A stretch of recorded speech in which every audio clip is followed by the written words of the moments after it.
Assalamu alaikum, my dear students. How are you all? I hope that you all are fine and doing well at home.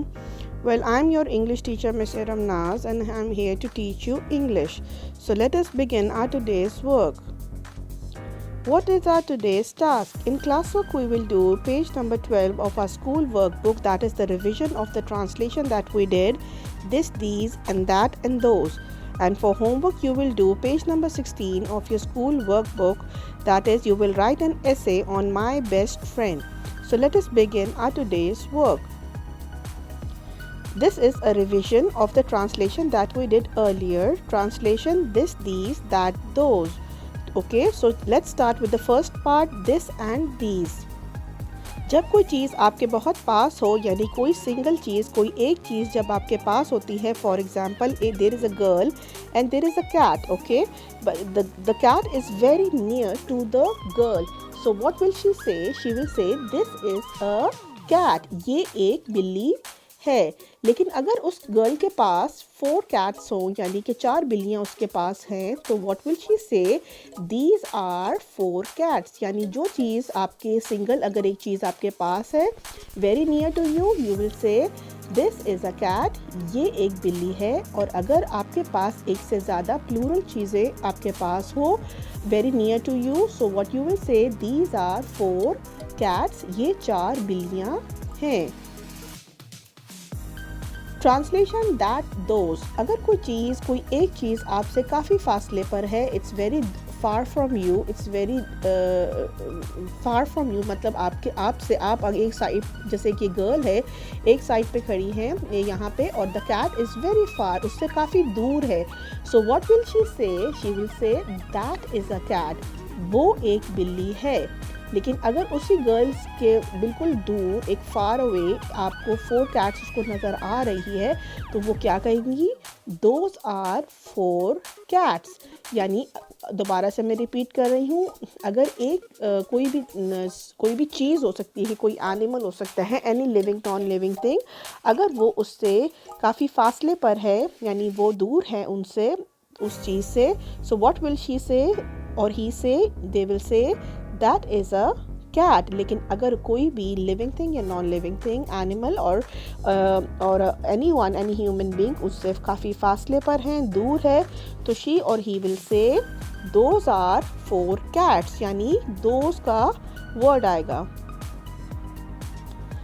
So what is our today's work? Page number 12 of your school workbook. ये आपके लिए मैंने एक छोटा सा, बच्चों को याद होगा कि ये इनकी रिवीजन एक क्लास में करवाई थी मैंने, कि दिस, दीज का और दैट, दोज का ये एक फार्मूला सा बताया था. अगर आप इसको मेमोराइज़ कर लेंगे, याद कर लेंगे, तो ये आपके लिए बहुत ईजी हो जाएगा. यानी दिस का मतलब ये और इज़ है, दीज का मतलब है ये और आर का मतलब है हैं, दैट का मतलब है वो और इस का मतलब क्या है? वेरी गुड, है. और दोस्त का मतलब है वो एंड आर का मतलब है हैं. So this is your page number 12 of your school workbook. Translate into English simple sentences, this, these, that, and those. Before beginning of this page, make sure that you write the date and day on top of the page very neatly and nicely. Sharpen your pencils and then start doing this these translation of these 8 lines. It's very easy. It's very, very easy. You have already done it. For help, you can look into your page number 10 and 11. वो इसके बिल्कुल पीछे है. आप उससे थोड़ा सा idea लेकर उससे भी आप अपनी गाइडेंस और हेल्प ले सकते हैं. नंबर 1 इज़ ये मेरी टॉफ़ियाँ हैं, वो ग्लास छोटा है, ये पार्क अच्छा है, वो मेरी दोस्त है, वो जुराबें गंदी हैं, ये कलम मेरी है, वो खिलौना है, वो 3 तितलियाँ हैं. So you have to look into it very carefully कि कहाँ है और हैं आ रहा है. सबसे पहले आपने वो वाला मतलब ढूंढना है सेंटेंस को, and then you will write. For example, मैं फर्स्ट वाले के लिए आपको आइडिया दे देती हूँ. ये मेरी टॉफ़ियाँ हैं. सबसे आपने देखना है ये और हैं किधर है, यानी दीज आर. तो आपने सबसे पहले दीज आर से स्टार्ट करना है. दीज आर मेरी टॉफ़ियाँ, my toffees, and then you will end with a full stop. ठीक है, it's very easy and you can do it on your own. Now let's proceed with the second part of our today's work. Today you will do school workbook page number 16 essay writing. Essay writing का मतलब मजमून लिखेंगे आप. Basically इसको लिखने से पहले एक छोटा सा मैं आपको आइडिया दे दूँ that what is essay writing. Essay writing is generally a short piece of writing outline the writer's viewpoint or story. Essays can be formal as well as informal. यानी कि ये बहुत ज़्यादा आप जब हायर क्लासेस में जाते हैं तो ऐसे राइटिंग्स एक आपका करिकुलम का पार्ट हो जाता है जिसमें आपने अपना मजमून में 3 चीज़ों का ख्याल रखना होता है. सबसे पहले आपने इंट्रोडक्शन देना होता है, फिर उसकी बॉडी होती है and the last is the conclusion. ये जब आप हायर क्लासेस में जाएंगे आपको ऑटोमेटिकली पता चल जाएगा, लेकिन ये this is the first time that you are doing it. इसलिए आपको आपके वर्कबुक पे आपको हेल्पिंग वर्ड्स दे दिए गए हुए हैं. Like first one is name, second is age, number 3 is read in, number 4 is good looking, number 5 favorite color, 6 favorite food, 7 play together, 8 study together, 9 likes and 10 is love. So today we will do an essay writing on my best friend, yani mera pasandida dost, my best friend. Now first what you have to do, you have to take a rough paper and think all the things, yani ये 10 के 10 points आपने लिखने हैं. सबसे पहले आपका best friend का नाम क्या है. यहाँ पे जो आपने स्टूडेंट्स आपने ख्याल रखना है that you have to use your pronouns and possessive adjectives while writing your essay. Pronouns you know very well about pronouns. He she के बारे में जिस तरह आपको पता है because it's a best friend, तो या ये लड़का होगा या ये लड़की होगी. So if it is boy then you will write he and if it is a girl you will write she. Okay.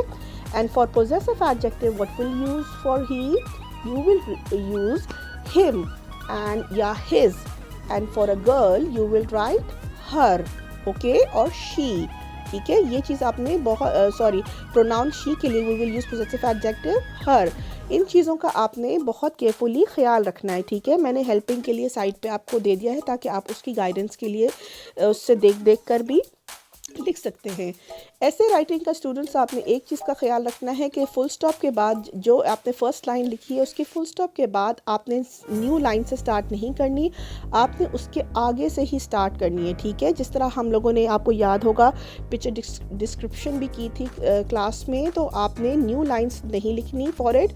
आप जहाँ फुल स्टॉप से फर्स्ट लाइन एंड करोगे उसके ही एक्सक्यूज़ मी आगे से सेकंड लाइन को स्टार्ट करेंगे. ठीक है, मैं आपके लिए फर्स्ट 2 जैसे एग्जांपल दे देती हूँ. Number 1 like just my best friend name is Ayesha for example. मैं आपको एग्जांपल दे रही हूँ. My best friend name is Ayesha full stop. Her age is for example आप कोई भी एज लिख सकते हैं. 12 years old, she is 10 years old, she is 6 years old. मतलब ये कोई ज़रूरी नहीं कि बहुत छोटे आपके फ्रेंड्स हो, आपके छोटे फ्रेंड्स भी हो सकते हैं, बड़े फ्रेंड्स भी हो सकते हैं. तो आपने अपने क्लास फेलोज भी आपके फ्रेंड्स हो सकती हैं. ठीक है, तो आपने इसको इस तरह करके लिखना है. शी, हर, अगर एक गर्ल है, अगर एक बॉय है तो हिज या ही के साथ आपने अपना ऐसे राइटिंग करनी है. It's very easy, it's not difficult at all. And first of all you have, जिस तरह मैंने आपको कहा, रफ पे पहले ये सारे नोट्स बना ले, पॉइंट्स बना ले, और उसके बाद बहुत नीटली आपने इसमें लिखना है. ठीक है. Well, that's all my dear students. Remember, do your work neatly and carefully. Don't forget to write the date and day on top of the pages. And don't forget to like and subscribe our YouTube channel and press the bell icon for new updated videos and notification. This is Miss Iramna signing off. And remember to do your work very neatly, okay? I'll see you in my next lecture. Allah Hafiz.